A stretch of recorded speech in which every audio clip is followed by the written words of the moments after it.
All right, welcome everybody. For the last couple of weeks, I've done some Google Forms sessions where we have looked at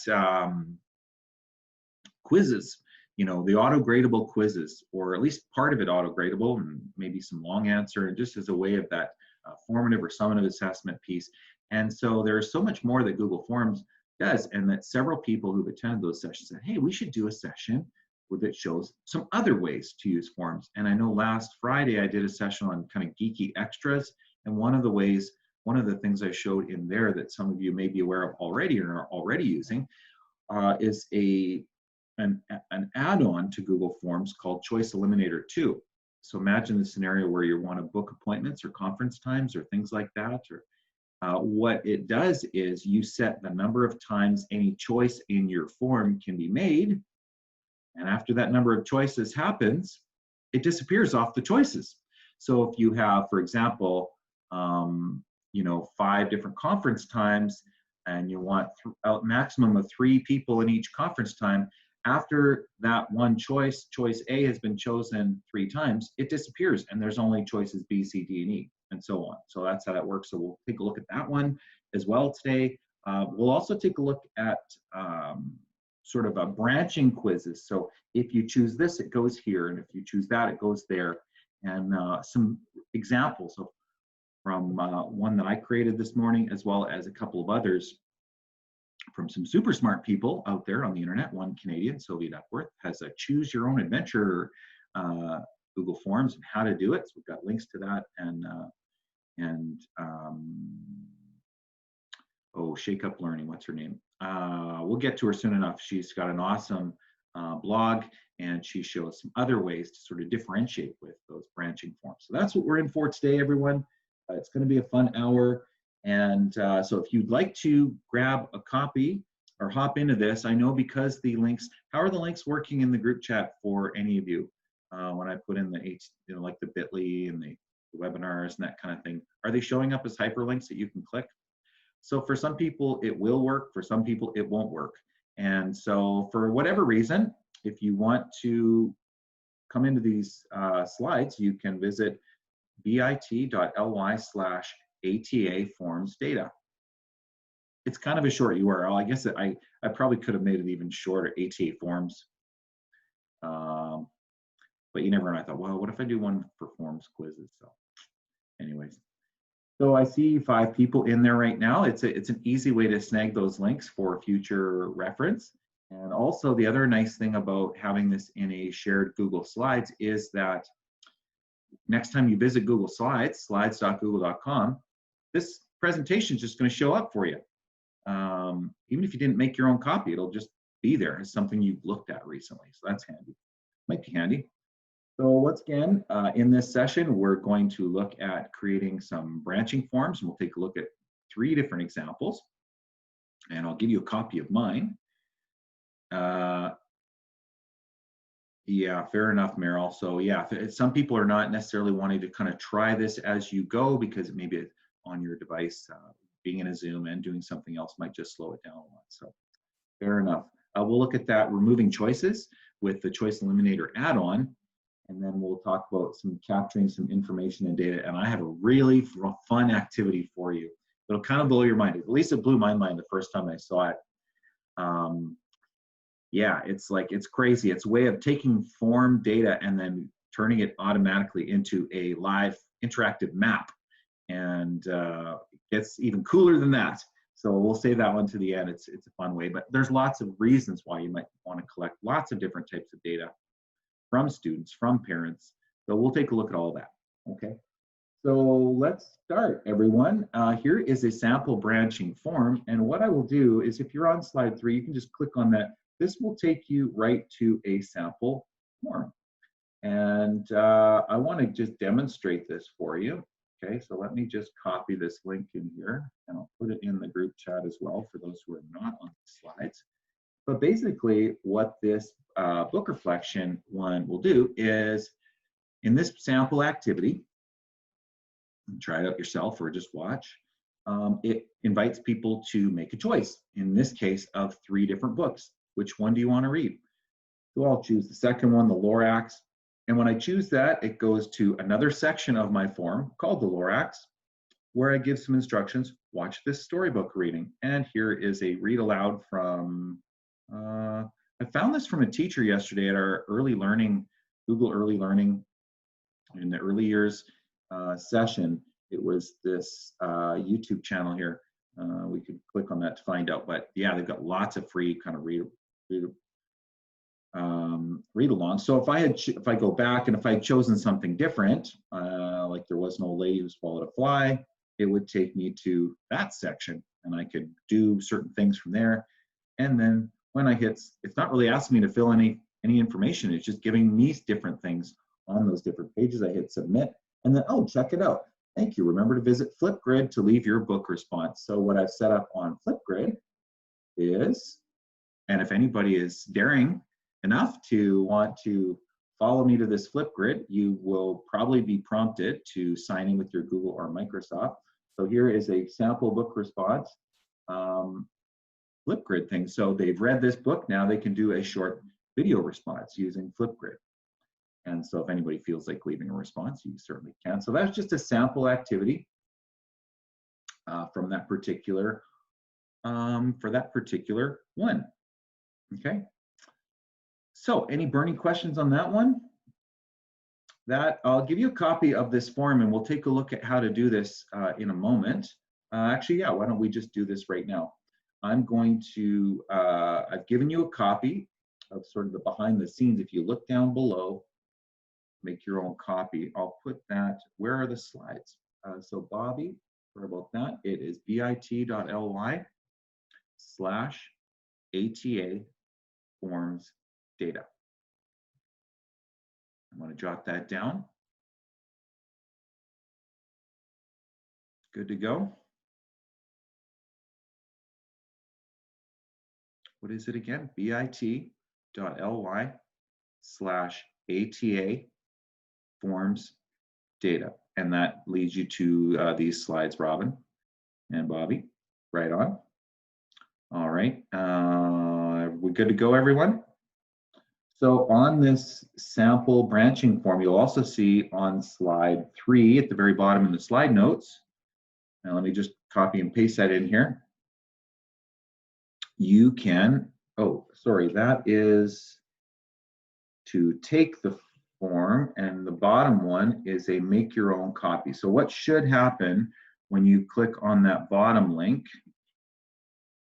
I'll say copy, and then here we go. What should happen on that one is when you click that and click it, it should force you to make your own copy of this book reflections one, if you want your own copy. So what I'm going to do is I'm just going to hop into this side, I'm just going to hop into the sort of the creation side of this Google Forms. All right, welcome, Christoph. I'm going to put that bit.ly for these slides once again in the group chat. And if you all wouldn't mind as I move ahead, if we do have people arriving, short link to slides. You can just help people find that. So what you'll see again on slide 3, that bottom will give you a copy of this book reflections one that we just looked at. So how did we make this? Okay.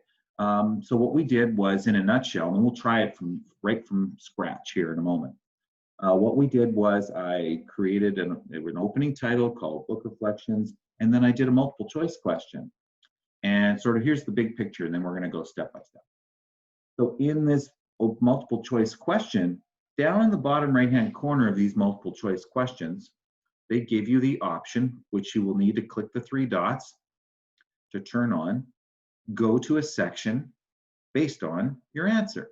So I just turned that on, and then I took advantage of a feature in Google Forms. It's on this little floating toolbar on the right-hand side to create more sections. Absolutely. You can add images, you can add videos, you can put links to stuff. Absolutely. You can put all sorts of cool stuff into a Google form. Standalone pictures, you can put pictures in the questions. You can put pictures as answer choices. So click on the book cover you'd like to read and just have a picture of that book cover as your multiple choice choices. So that's a great suggestion, Brianne, if that's what you meant. So I turned on that go to section based on your answer, and then I just started creating more sections, okay? The Very Hungry Caterpillar I created a section for, then I just clicked this section button, I added another section for the Lorax, and I added another section for There Was an Old Lady Who Swallowed a Fly. Then I went to each of those sections and I added what I wanted to. And after I was done all that, so now I've got my different sections, I go back to my first questions, try to now connect those strings, right? It's like connecting those dots now between. So now that I've turned on in that first question that wants to redirect people to the different sections, I then made the choice from my drop-down list. These things now show up underneath each multiple choice answer. And it says, where do you want to go based on this choice? So I have all the different sections of, or I can just continue to the next one, or just it'll go to a specific section, or go directly to, after they make that choice, to the submit form. So I obviously don't want the submit form yet. So for example, if they choose the first choice, the Very Hungry Caterpillar, go to section 2, which I created, called the Very Hungry Caterpillar, and that's where they go. Now look at the bottom of section 2 now. Watch my screen for a second, everyone. At the very bottom of this second section now, after they have made this, they've gone to this section based on this choice. So now what? Well, depending on what you want, you can have them go wherever you want. So after this section, do what? Go to the next section, go back to the first one, the beginning, section 1. For more choices, do we go to the end to submit the form? And I just chose whatever they do. I don't need them to go back to the beginning or to a side section. I just want them to go to the end. So what you'll see here, it might be worthwhile if you're going to plan these things out. And you'll see this in Casey Bell's blog post. She recommends just actually physically mapping this out, maybe on a piece of paper. So if people choose this, they go there. It's kind of like making that choose your own adventure. So where do you want them to go based on the first choice? And then after they make that choice, then what do you want to happen? Okay. And you can make it as complex and as many sections or as few sections as you want. So this can be a great way. In this particular example, is just offering students some choice. Okay. So let's start right from, actually, you know what? Before we start from scratch, I'll give you 2 more examples from other people. So this is from Casey Bell and her blog post, Shut the Front Door, again, updated differentiation with Google Forms. So she has given a link to, and I've got her blog post on slide 4, the Shake Up Learning one. Here is her sample branching form, which I will copy on slide 4, the Shake Up Learning. She's really good. Sample branding form. There we go. I'm pasting it in there.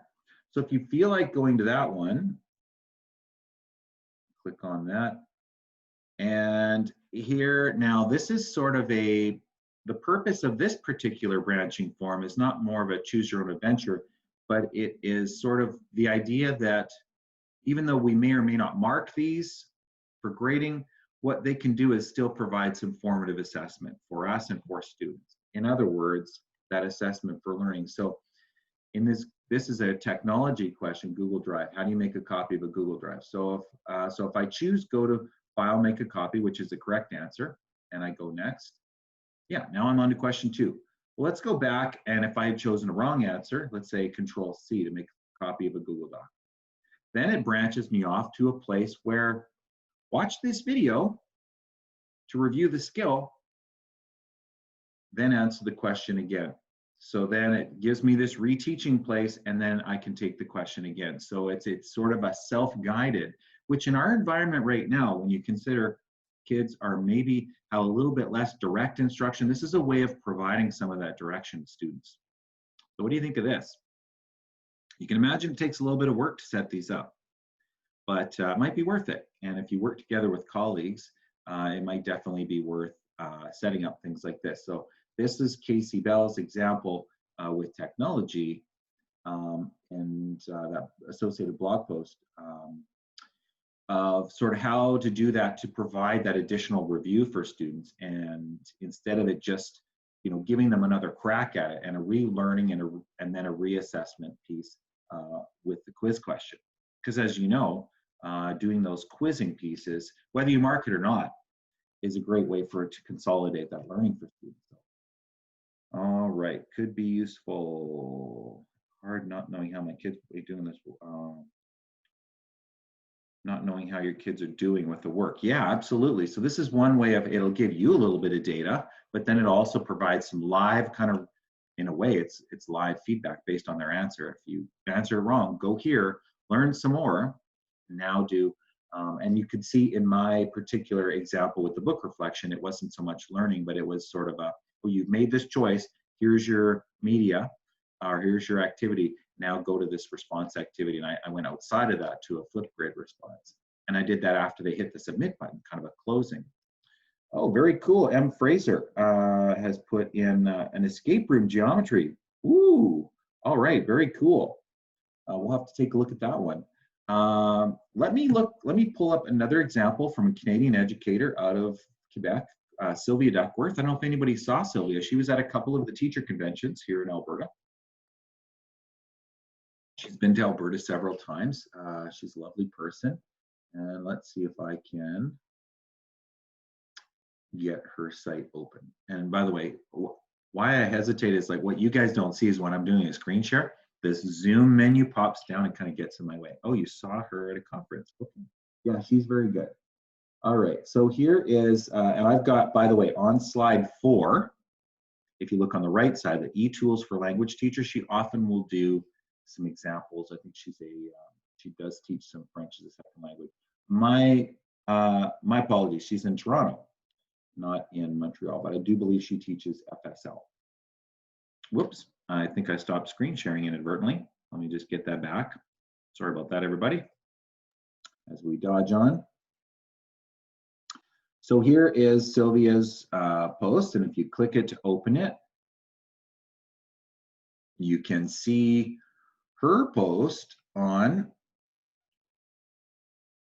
if you scroll down, this is sort of a Halloween choose your own adventure story. Okay, so this happens, and you can even plan this. And once kids get the hang of this, kids can actually plan. It's kind of a good logic activity, but it's certainly something you can do. And so they give you the option to click here for this particular story. So what I'll do, I've got her sample Halloween choose your own adventure also linked in the slide notes of slide 4.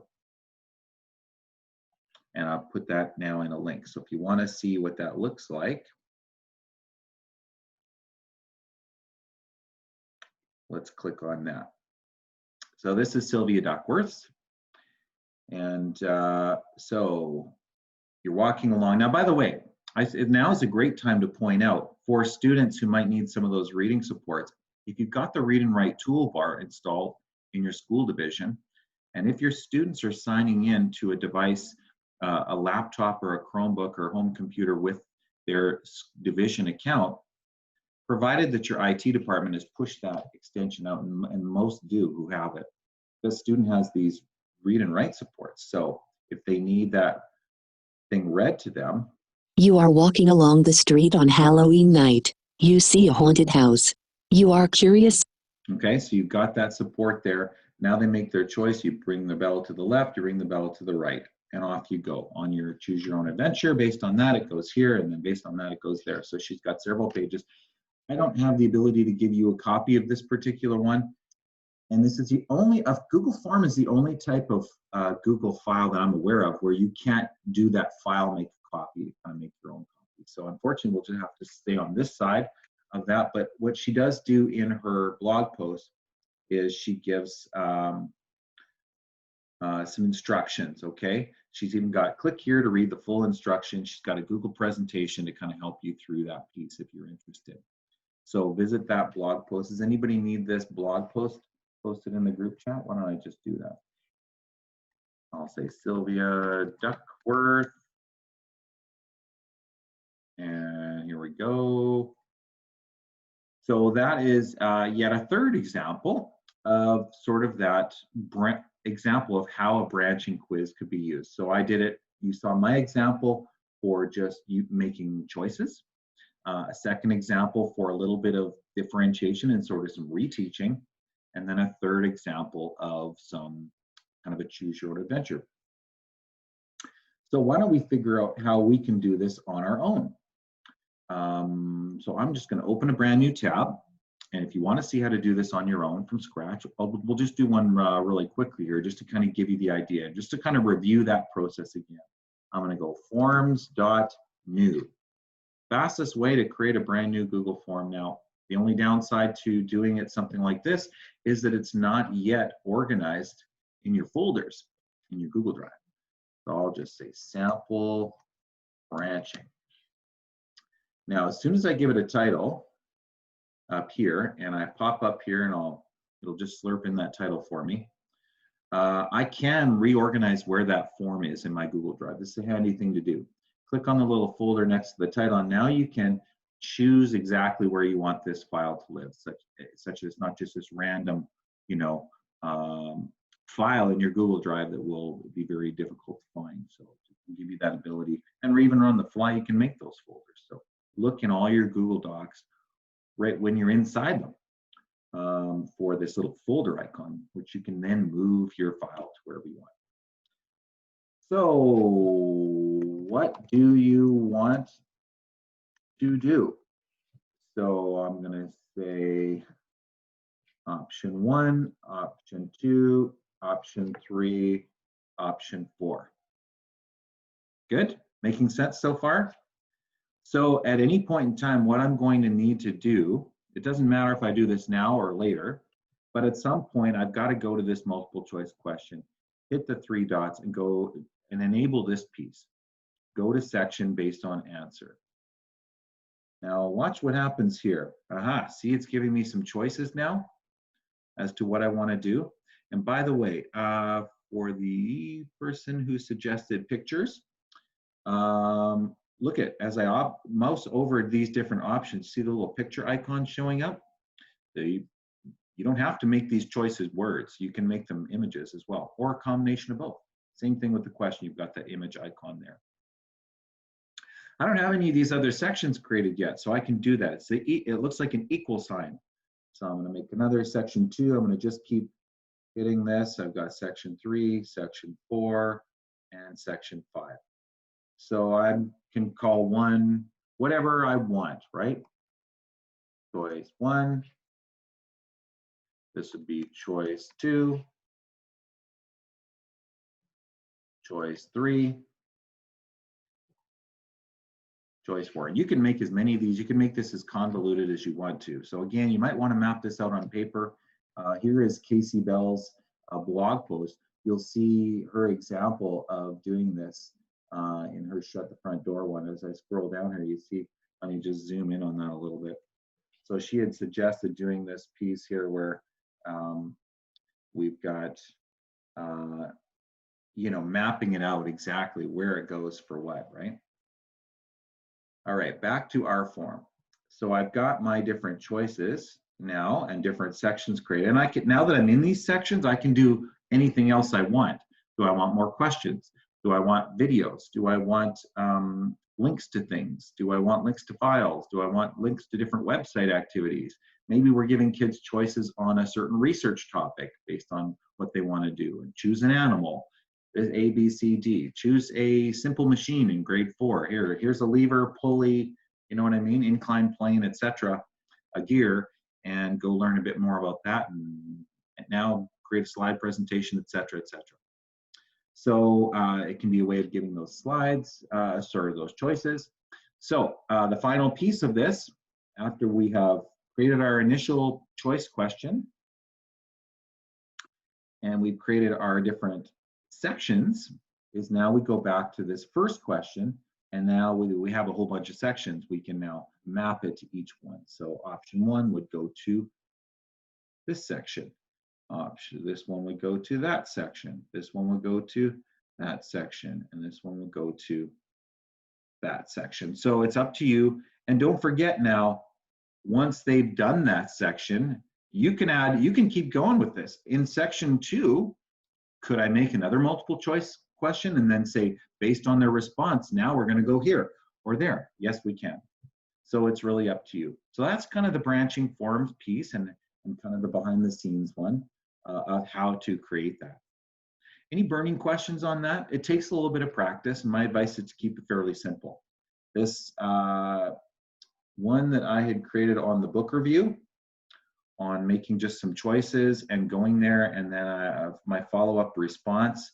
By the way, in case you want to see how I did the follow-up response at the very, very end, remember, if they had chosen these 3 books, the activity was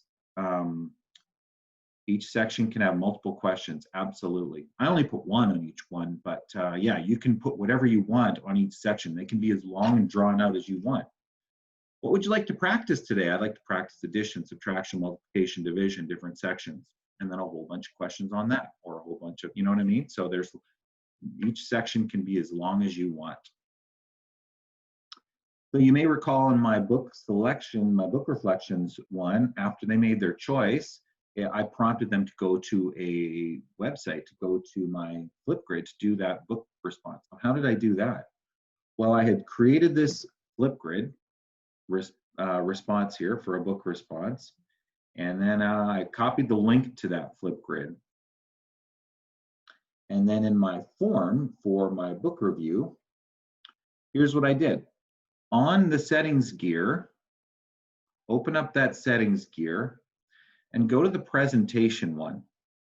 Because what it does is, this is a confirmation message. So after you've submitted your form, then it's like, here's where I put, thanks a lot. Remember to go to here to leave your book review. And I just pasted that Flipgrid link in there.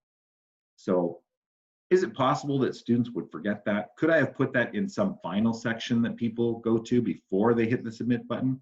Sure, I could have done that, but I didn't. So it's really up to you.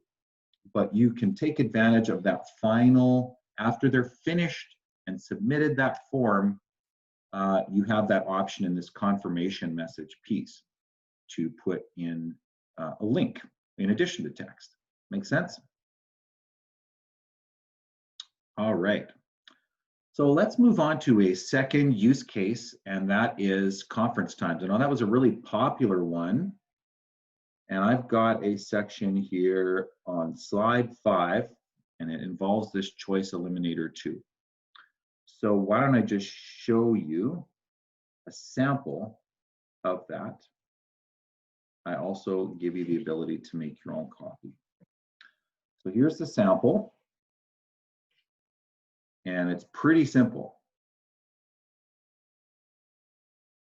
I've only put one question in here, but you could put multiple. You could have them put their name, their grade, their whatever. You could have them put information, depending on what information you need back. I probably should have put, what's your name? Because I need to know who is picking those conference times, right? But what I've got here is a drop down now. And in this scenario, I'm doing live support sessions with just a maximum group of, let's say, 6. It allows me to manage it a little bit better as a teacher. It gives one more one-on-one support for the student, and then they have a choice of what's convenient or preferable for them. And how I have this form set up as, once 6 people have chosen any one choice, anyone, in this case, a conference time, for anybody else who comes to this form to fill it out, that choice will be gone. That's not built into Google Forms. It is a Forms add-on called Choice Eliminator. So we can do a couple of things here. We can get you your own copy of this, if you'd like. I mean, it's very easy to create yourself. I don't believe your copy will have the Choice Eliminator installed, so I'll show you how to do that. Make a copy. All right, so if that works for you, wonderful. If not, go to slide 5 and in the slide notes, look for the make your own copy. All right, so this is the conference times one, and you'll basically get your own copy here, okay? All right, so what I did, you're gonna need a Google Forms add-on for this, okay, called Choice Eliminator. Let's go find it. Where you find Google Forms it looks quite a bit different from most of the other Google applications. The only one that's really close to this is Google Sites, I would say. Has sort of this really ultra new interface. So you have to look up at the three dots in the top right. It's not super easy to find. And you need to look for a second from the bottom, this little puzzle piece that says add-ons. Okay. Whereas if you're in Google Docs or Google Slides or Google Sheets, you'll see all those menus along the top, and one of them is add-ons there. But for this one, you have to, it's a little bit hidden. So find the three dots and go to add-ons. And then it's basically like a little app store or kind of Chrome web store just for Google Forms. Now, there are all sorts of things you can do with this. And I have people who are real geeks with, and I say that in a respectful way, with Google Forms, such that people will fill something in and then it'll send them back you know, a PDF of something with their name on it or all the information they put in. This is a fun one, actually. Certify them. I've used this one before. This is not what we're going to use here today, but I just as an aside, Certify them is cool. You can get people to take a quiz. You have to build a quiz, and then based on what percentage they get, you set the criteria level. They'll have an automatic certificate emailed to them with their name on it, the name of the whatever the quiz or course you did. And if they get that passing grade, whatever that is that you determine, and you can customize this to make it look like your own school division or your own classroom, your own school, however you want. So that's certified. That's not what we're here for today, though. But what we're here for is Choice Eliminator 2. And if you want, you can just search it. Choice. And as soon as you start, don't do Choice Eliminator Lite. Okay, I've never tried it. It might work. I don't know if it works, but choose Choice Eliminator 2. What you need to know is with Choice Eliminator 2, after you find it here, just click install and you're going to go through that process of approvals through Google Forms. You'll also get a little warning message saying, hey, this is not 100% reliable. So what they found after this person made the first Choice Eliminator add-on was what they found was when a whole bunch of people are hitting that form at once, it started to get a little bit unreliable. And so let's imagine a scenario where you're setting up your junior high option classes, and you have 200 kids hitting this form at once, all picking 30 spots in each option class before it disappears off the form. And what they were finding was when there's like a whole bunch of people hitting this form at once, it just cannot keep up as quickly as it needs to. So they put a little disclaimer in there, and then once you've got this installed, what they do is suggest for the most reliability, even though it does work with multiple choice or drop-down, they suggested you choose drop-down. That is the most reliable. So you're going to add that extension on, or sorry, that add-on to Google Forms, Choice Eliminator 2, and as soon as you add your first add-on to the Google Form, you'll now see that that puzzle piece shows up in your upper right. How are we doing so far? Everybody good? So what I've done is I've set up this simple question in a drop-down format with different options for people to choose. Now I have to go configure this and say, how many times do I want any choice to be selected before it disappears off the form? So here's how we do that. I'll walk you through that process. This is probably an important one to just focus on. If you're kind of trying and doing it at the same time, it's probably a good idea to just watch this one. Installed, disabled by admin. Yeah, it is possible. Some divisions do not allow add-ons to be installed. Some may have heard that this Choice Eliminator 2 is a little bit problematic and they don't want people to use it. So talk to your IT department, your principal, someone, see what they can say. So unfortunately, you know, the only way to do this would be in a personal Google account. I'm not sure I would suggest that. Anyways, having it in a personal Google, because then it's, when you're in Google for Education, they don't data mine any of your stuff. But when you're in the free Gmail and Google accounts, they do. That's how they make their money. They data mine, sell that data. So I personally wouldn't put anything that involves people's information in a personal Google, but your call. So I'm just going to show you how to set this up, okay? I've got my question ready. Now I'm going to hit this puzzle piece, and I'm going to go choice eliminator 2. Boom. Let me, because I have already done this, why don't I just do a brand new one? Sorry about that, everyone.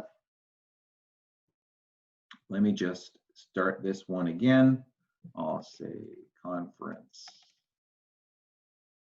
time. And I'll just say 1, 2, 3, 4.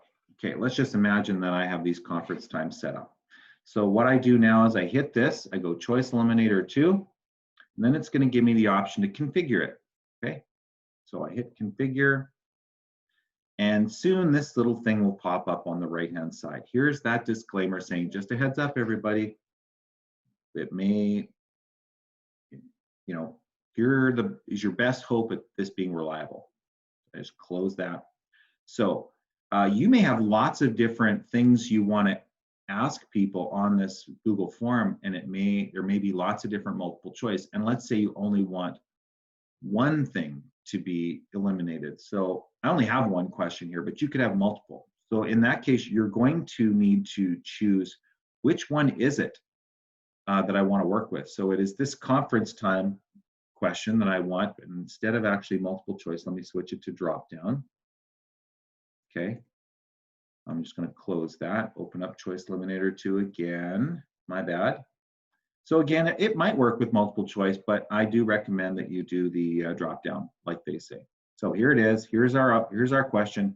I'm going to select the box that says eliminate choices. It's going to do some things to this form. For example, it's going to make that question required. It's doing a couple of other things, creating, it's flashing. And then when it's ready, everything stops flashing. Now I go to the settings gear. Okay, does that make sense so far? So we've opened up choice eliminator 2, configure, select our question, click the checkbox, wait for it to kind of chug-a-lug along. Now we hit this choice options settings gear. And here they come. So for this particular question, do you see where it says a limit? Let me zoom in on that. That didn't look very good. So I've got a limit. How many times do I want each choice selected before I take it off the form? And so I just basically put in the number I want, and it works. So let's say I wanted only once. If I only wanted people to choose an option once and then it disappears off the list, great. I have 24 books in my class library that I'd like to give away. If you'd like one, select the book you'd like, and you can pick it up next time you pop by the school to pick up your paper package. So maybe you only want each of those 24 books to be selected once because you only have one copy of the book. Oh, you know what? This particular book, I have 2 copies of this book, so I'll put 2. So you can kind of customize it however you want, and that's it. Just hit close, and it's ready to rock. Now you can go into here. There are some other options. You can even modify the question right from within choice eliminator. If you want to, let's say you were doing this conference time thing every week and people have made all the choices, you don't want to necessarily start from scratch. You could come back here to configure it and just go restore all the choices. It kind of resets everything. And then this will just close the whole thing. So it's ready to rock. Now I basically need to go to this send. And I was always, when I first started using Google Forms, I was afraid to hit the send button because I thought it was just going to immediately send it off somewhere. I didn't know where it was going. So don't worry. It gives you lots of choices here now. I typically will choose this one, the link, and then I'll post that link in a Google Classroom or on a Google website. But you can do a lot of different things with these now. Links, you can Google Classroom if you're in CBE and you use D2L Brightspace, or if you're in Edmonton Catholic, you use Microsoft Teams, whatever, post that link somewhere you want it. If you're emailing parents, you could put the link in there. The other thing you can do is if you have a website with Google Sites, I'm just going to open up a brand new Google Sites web page. Let's say you have a class website. You can embed this form right on your class website very easily. So here I am on my website. I just created it brand new, and I'm going to insert. Look at that, under the insert menu, forms. Voila. And here's my conference times one, and I hit insert. There it is. And I can drag it down longer if I want to. And basically when I look on, it is very simple. Now there it is. Look at it. Now people can fill it in right off my website, right? So lots of ways to do this. If you don't have a Google site, there are other ways that you can share this. So when I hit the send button, it does give you this HTML code. So if you had a different kind of website that accepts HTML code, you just highlight that, copy it, set how wide and tall you want that to be on the web page, and then hit copy. But if you've got a Google site, you don't have to worry about it. And the other nice thing about using Google Sites is it brings in all your stuff from Google. However, with most, not forms, but with other regular file types you want to embed, you're going to want to make sure that those files, you have link sharing turned on, because if they're a private file only for you to see, nobody else is going to be able to see that file on your website. But the forms are a little different animal. So that was kind of the 30,000 foot view of how to set up that choice eliminator thing. Any burning questions on that one? I guess the other piece of advice I would give you is go into that setting for your form and figure out, have you restricted, by default, your form is going to be restricted for people in your school division to be able to see and access. So if you don't want any restrictions on this, uncheck that. For example, if you wanted parents to fill something out, don't restrict it to people within your school division. Parents won't be able to fill it in. Do you want to limit it to one response? Probably if I'm setting up a conference time. So you can monkey around with those things in there, and then just note those different settings. And once again, the presentation part was where we had that place for the confirmation message. I always forget where it is. So in case you forgot as well, it's in that presentation part of the setting. Of course, we wouldn't need the quizzes part here today because we're not really showing examples as quizzes for this type of thing. All right, so back to our Google Slides here. I've got on slide 5 links to that sample for conference times, a link to be able to make your own copy. Don't forget to install that Choice Eliminator 2. And then number 3, Choice Eliminator 2, there's a direct link to that Choice Eliminator 2 right on these slides. And that'll take you to this sort of this Google Marketplace, they call it, G Suite Marketplace. If you'd like to not go into forms and find the add-ons, you can just do it directly from here. So we've got 15 minutes left. I want to share with you one other type of Google form, and what we haven't really talked about yet is just collecting straight up data. Okay, let me close this, close that, close that. So I would like to pose a question to you.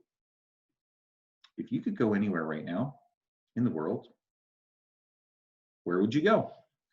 Here is a form to fill out. And if you're on slide 6, there is a sample there. So you can click on that and tell us, where would you like to go? So open that. What we're doing here is we're collecting some data in this example. We're going to be able to use it for, I mean, you could use that data for a lot of things. Ask people all sorts of information or data questions, surveys, just ask people for information, filling in a reading log, you know, just any type of data you want to collect from people, you can ask them for it. There's so many different questions. Pre-COVID-19, yeah. Locked out of copying chat. Yeah, it's not you, Christoph, it is anybody. I don't, for whatever reason in Zoom right now, copying chat text is not possible, and I don't know why. It's a real pain in the neck. But if it's hyperlinked there, that Google form, you can click it there. But if you came into the session late and would like access to these slides, you can just type in bit.ly/ATA forms data. And you can go into that form for where would you like to go.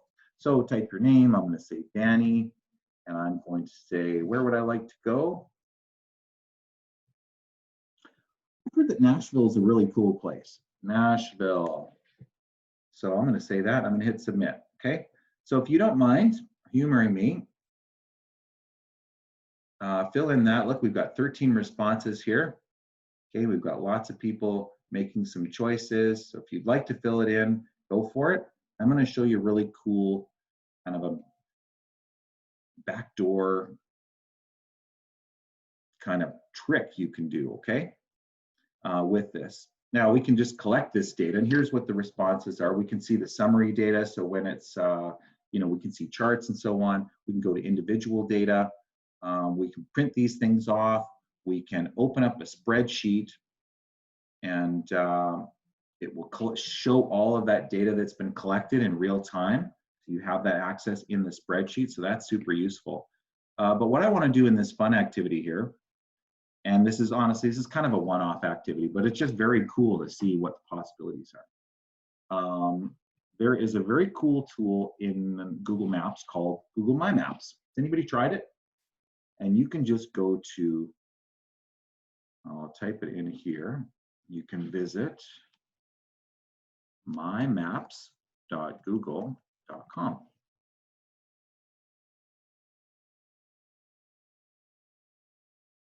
So I'm going to create a map, and we're going to map that data as to what everybody said from where they would like to go. Is anybody still filling this one out? We're up to 16 responses.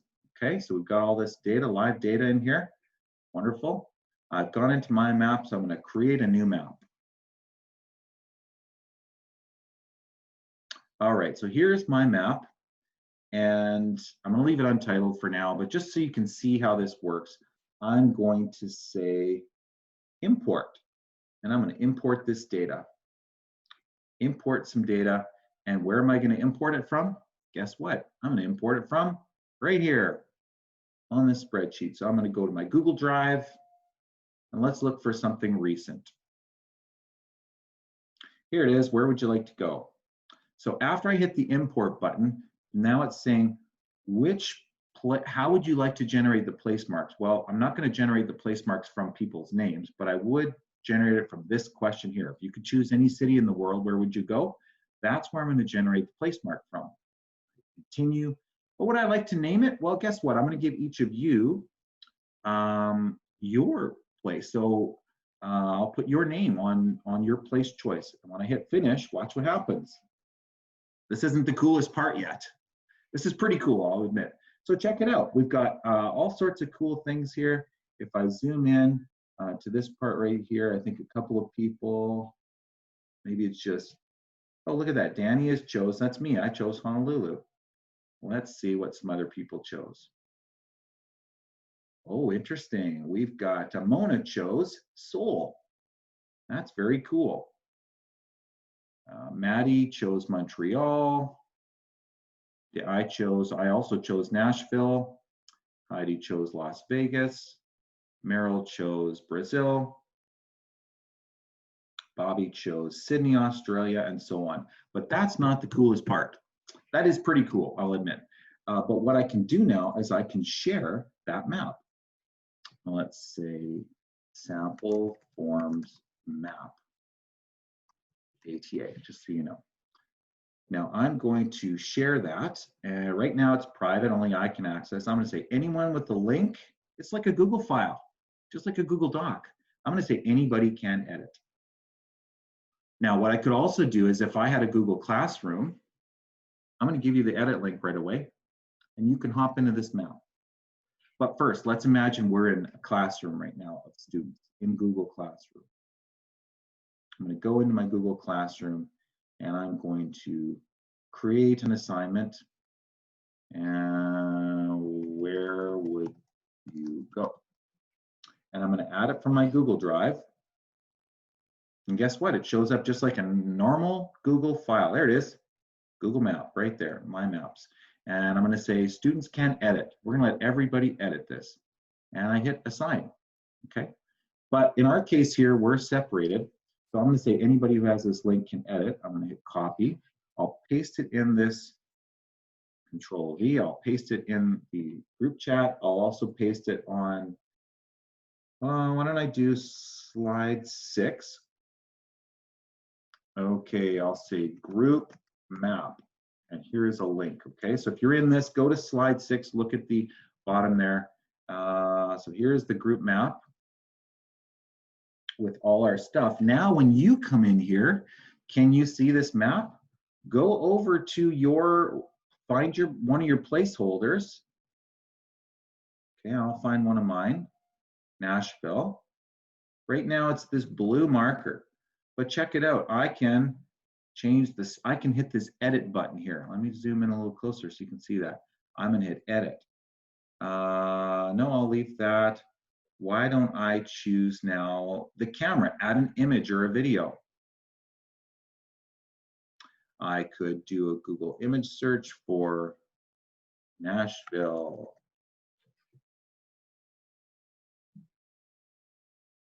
So I'm going to add that image in here. Cool. Now I've added that to my placeholder. I'm going to hit save. I can hit this little paint bucket, and instead of it being a blue marker like this, I could choose a different color. So I encourage you to choose a different color and even go more icons. Look at all these icons. Sorry, this has nothing to do specifically with Google Forms, but it's just kind of a cool add-on. So I'm going to put for Nashville, it is the food in Nashville that I'm excited about. So I'm going to make mine a pink burger. Now you can see, oops, sorry, did I change everybody's to a pink burger? I didn't think I did, but I clearly must have. So you can click on your, now that you've got editing access, you can click on the style, and I shouldn't have made this, I didn't mean to make this all edits. Anyways, I know there is a way you can just change your own. So yeah, they're just an interesting way. We can forget about Google My Maps, but if you really like that idea, a really cool educator from the States named Donnie Piercy, he's a super funny guy, super cool, grade 5 teacher, I think, from somewhere in the States. He's made a little video on how to do that. But the point here is there are lots of creative ways or reasons why you might want to collect data from people. And you know, you don't want to collect anything that's super sensitive necessarily in terms of data, financial information, credit cards, that kind of stuff. Of course, I think that goes without saying. But the point is, in your Google form, there are lots of reasons why you might want to collect data. And then in terms of viewing that data, you can either view them just in straight up in those responses, a summary response down to individual responses, or you can fire open this spreadsheet and it'll kind of have it in spreadsheet form. Okay.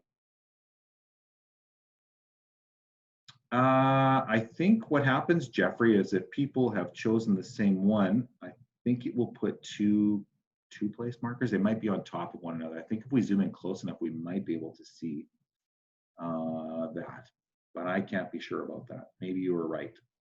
So sorry if I screwed up, made everybody's icon a pink burger, but there is a way to sort of just click your own and add pictures to your own. There's all sorts of fun stuff you can do here with this. Okay, so where have we come today? Where we've come is we took a look at the branching forms, both for choices, for remedial teaching.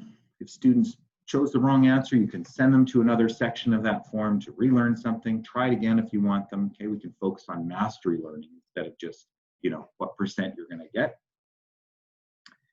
There were also the choose your own adventure style, so lots of different samples we shared. We also took a look at Choice Eliminator and being able to sort of use that add-on to be able to create a form where certain options disappear after a set number of selections.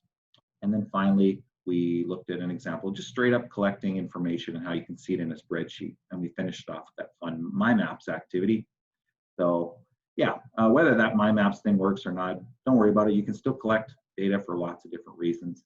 You've got the URL there for the short bit.ly, refer back to it. That's our session today. And so thank you so much for joining today. If you have any burning questions, I'll stick around for a little bit. Yeah, there's lots of, your creativity, I'm sure, will go far beyond mine in terms of how this might be able to be used by you and your students. And so thank you so much for coming. I'll hit the stop share button at this point in time. I'll stop the recording.